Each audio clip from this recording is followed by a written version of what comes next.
sabe que ninguém consegue vencer o tempo, mas tem jogador que para ele. Ou melhor, como já vimos aqui, tem jogador que faz a gente querer voltar o cronômetro.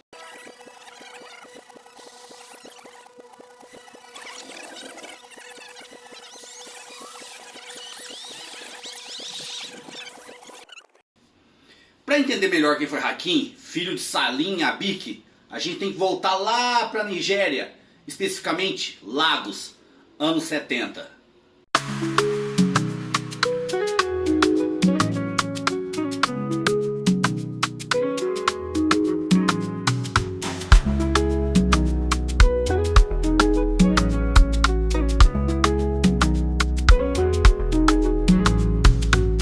Vivendo na completa miséria, Hakim teve uma infância de poucos momentos alegres. Mas sem dúvida alguma o esporte te levava alegria. O basquete era totalmente relevante para ele nessa época. O esporte que moldou o Hakim foi nosso amado futebol. E ele era goleiro. E aqui, toda a mágica começa. Porque para ser goleiro se exige reflexo, equilíbrio e principalmente um trabalho de pés rápido. Hakim passou anos treinando isso. E justamente isso tornaria ele uma arma mortal no futuro. O seu footwork.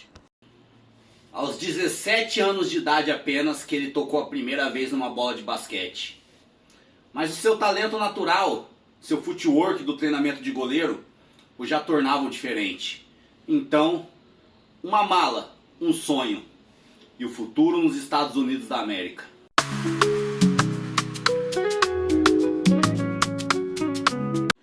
Na Universidade de Houston, ele se juntou a Clyde Drexler para formar a Pi Lama Jama, a fraternidade mais alta do Texas.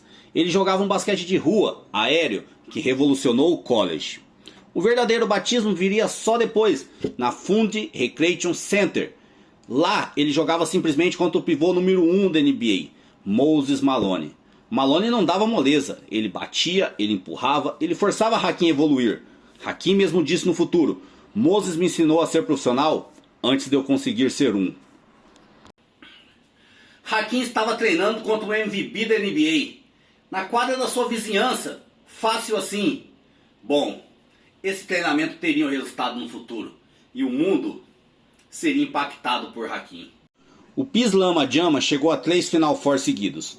Perdeu a final de 83 para NC State, numa zebraça, e perdeu 84 para Georgetown, um confronto contra Patrick Ewing, aquilo que viria a ser uma grande rivalidade.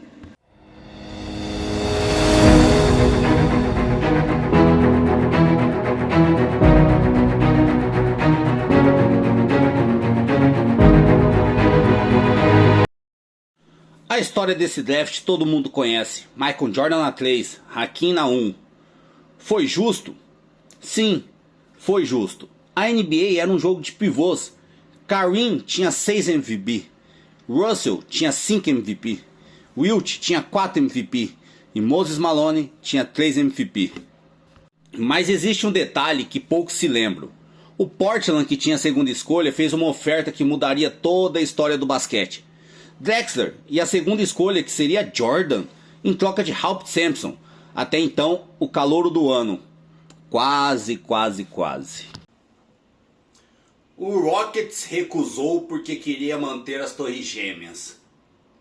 Já pararam para pensar que poderíamos ter Michael Jordan, Hakeem Olajuwon e Clyde Drexler no mesmo time?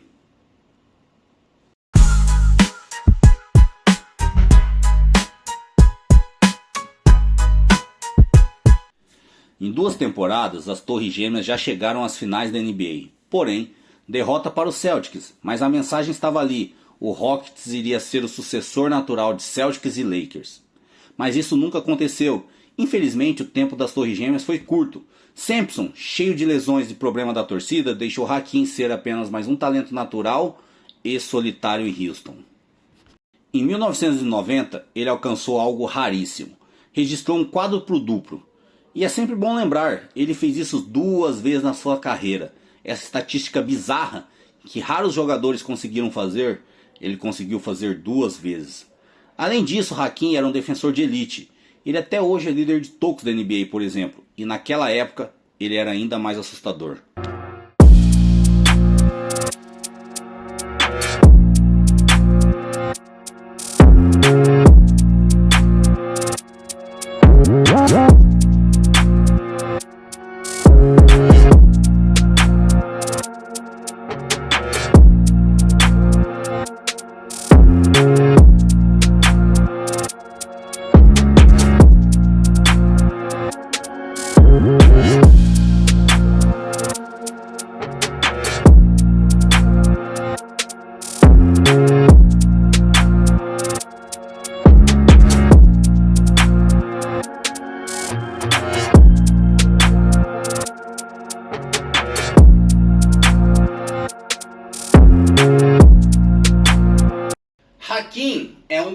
jogadores favorito.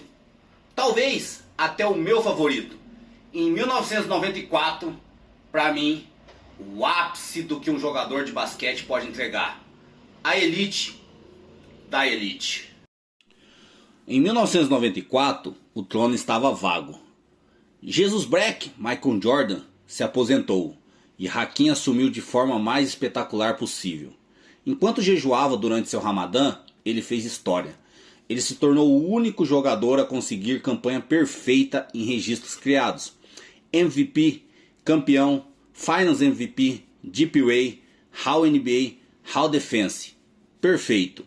Hakim foi perfeito. Veio a primeira playoff run lendária. Primeiro round, Portland de Drexler.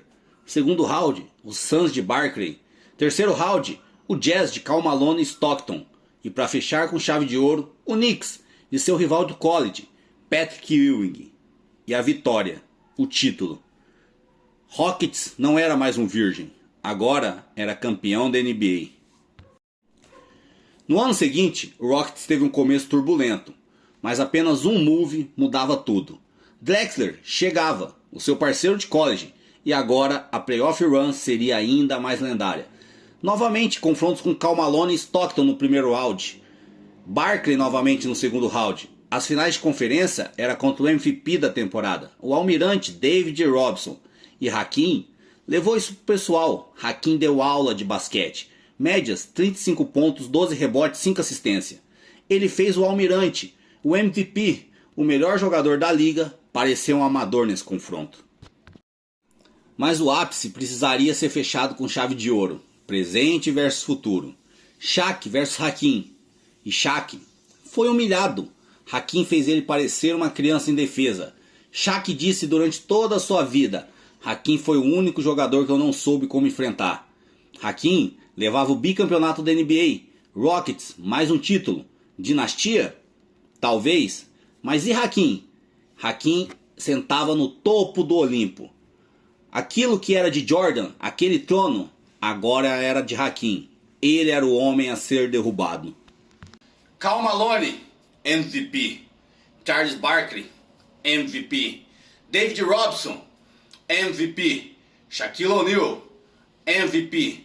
Patrick Ewing e Clyde Drexler, elite da elite. Prazer, Hakim Olajuwon.